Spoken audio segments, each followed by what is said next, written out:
Later this week, the NFL schedule will be announced. We'll know exactly when the Houston Texans are playing each of their 2025 opponents. But right now, we know who those opponents are, and we know where those matchups are taking place. So let's dive into the schedule. Who exactly do the Texans play in 2025? Where do they play them? And is this a little bit of a tougher schedule than last year? Let's talk about it. Let's start with the places the Texans are going to go visit this year. The road games for the Texans, of course, the AFC South opponents, the Indianapolis Colts, the Jacksonville Jaguars, and the Tennessee Titans. Now, the Colts, different quarterback situation. It's not just Anthony Richardson. It is Anthony Richardson or Daniel Jones, or you could just not care about the Colts quarterback situation because it's a disaster, whichever one they pick. The Jacksonville Jaguars new head coach, Travis Hunter, a lot of buzz around the Jaguars this offseason.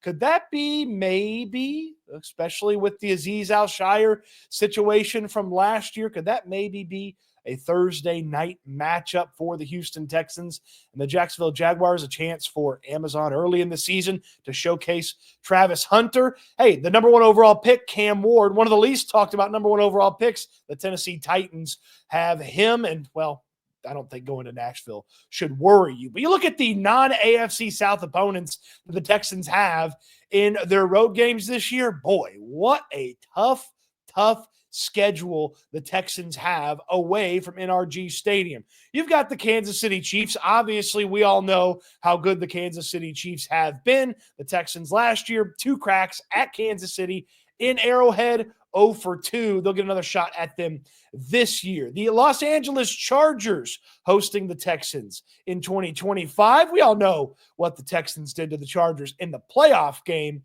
last season. I got to imagine that revenge will be on the mind of Jim Harbaugh, Justin Herbert, and company, though the Chargers a little bit less impressive overall. They've had to jettison some players due to some salary cap situations, but Jim Harbaugh is a good coach. Justin Herbert's a good quarterback. I know that the result in the playoff game doesn't bear that out, but over the course of many opportunities, they're going to give you a tough matchup. Hey, Nick Haley, how about your former team, your most recent employer before you were the new offensive coordinator for the Houston Texans? The LA Rams host the Houston Texans in 2025. So 2 trips to LA in the stadium for the Texans. Wouldn't it be great if they just slammed those back-to-back on the schedule so the Texans didn't have to travel all the way back to Houston, go all the way back out to L.A. later on in the season? Just stay out in L.A. for an extra week. Hang out. Get ready for both of those games. I don't think they'll do that. But the Rams, with Matt Stafford and Sean McVay, on any given day that you play the Rams, that's going to be a tough matchup. So not looking forward to multiple L.A. trips, though the Texans have good history against the Chargers. And the Rams, while they've got Stafford and McVay, they did get rid of Cooper Kupp. Maybe you catch the Rams in the right part of the schedule, and you can give them the what for in LA and maybe sweep that LA road trip double up that the Texans have. The Seattle Seahawks are the only non-AFC South non-playoff team. But they won 10 games last year, but then they got rid of their quarterback and their star wide receiver, and a lot of changes for the Seahawks. So not as worried about Seattle as maybe if they had just run it back with their whole crew yet again, but still a 10-win team, and there's some good bones there. I just don't know that I love the Seahawks' opportunity to impress like they did last year, where they kind of felt like they gutted it out to 10 games and were right there down to the wire trying to make the playoffs. And, of course, the Baltimore Ravens, a trip to Baltimore to take on the Ravens. Hopefully that trip to KC, hopefully that trip to Baltimore early in the season, so you know where you stack up amongst the AFC elites, because I don't believe Kansas City's going anywhere, and I don't believe the Ravens are going anywhere either. Those are the road games for the Houston Texans, the Kansas City Chiefs, the LA Chargers, the LA Rams, the Seattle Seahawks, and the Baltimore Ravens, along with the AFC South opponents. Again, all the non-AFC South teams, playoff teams except for the Seahawks, and they won 10 games last year. But Seattle probably trending down a little bit, so not as scary as it could have sounded if they had all been playoff teams or they had all won 10 or more games. even if one of them hadn't made the playoffs, but Seattle a little less scary. What about the home games? What about who's coming to NRG Stadium? And as you noticed right there, you're going to have one more home game than you do road games based off the numbers of road games that you have. 8 road games, 9 home games for the Houston Texans. I'm covering up the Denver Broncos here. But let's take a look at the home games for the Texans. Obviously, the AFC South opponents, but the Buffalo Bills are coming to town again. Maybe Josh Allen will have a little bit of post-traumatic Texans disorder because of what the Texans were able to do to Allen last year in that visit to NRG Stadium, where he had one of the worst games of football that he's ever played in his entire life. That was a banged-up Bills team. Don't anticipate that that's going to happen again, but that is a very fun matchup for one of the teams coming to town to face the Houston Texans. The Denver Broncos, here a couple of years ago, Texans gutted it out, were able to beat them. Remember when C.J. Stroud got in the face of that linebacker? I don't even know if that Scribini is still on the Denver Broncos. But the Broncos, a much more impressive team last year than they were the previous year. Bo Nix was fantastic last year. He was very good as a rookie. You have to imagine with Sean Payton getting a couple of weapons in the offseason, did Denver, that Bo Nix and Sean Payton should be even more dangerous than they were last year. That Denver defense, nothing to sneeze at. Man, that's a pretty tough opponent coming to town. That's one of the more imposing opponents that's on the schedule, even though it doesn't quite feel like Denver's hit that upper echelon of the AFC just yet. If they're not on the same level as the Texans, man, they're nipping at the heels of the Texans. And I got to imagine that most people will consider the Broncos right there in the same tier with the Houston Texans. That's going to be a really fun, but also a tough matchup. The Raiders are coming to town. Pete Carroll, part owner / part decision maker, Tom Brady. Geno Smith's their new quarterback. They've been building something this offseason with the Geno Smith edition, obviously getting Ashton Genty at running back.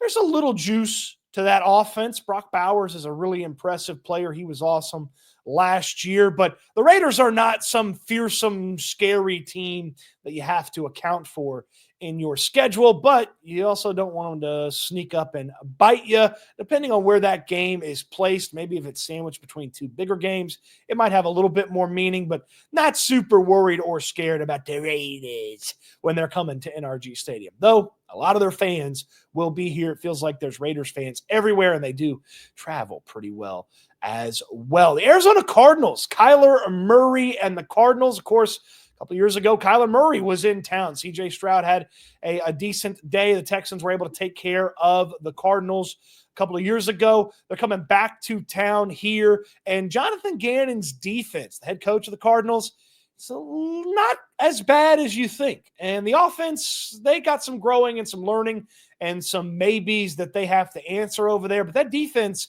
was right behind the Texans in points allowed last year in 2024 in the NFL. So if it gets a little bit better, could be a tougher matchup than you anticipate from the Cardinals coming to town. And again, kind of want to know where on the schedule that one lands. The San Francisco 49ers, not as daunting in previous years as they are this upcoming year with some of the departures and a little bit tight on the spending and the money. And of course, be the return of John Weeks if he ends up being the long snapper for the 49ers. Maybe we'll get a John Weeks tribute video before that game. But the 49ers coming to town, they've still got some really impressive players, some really good players.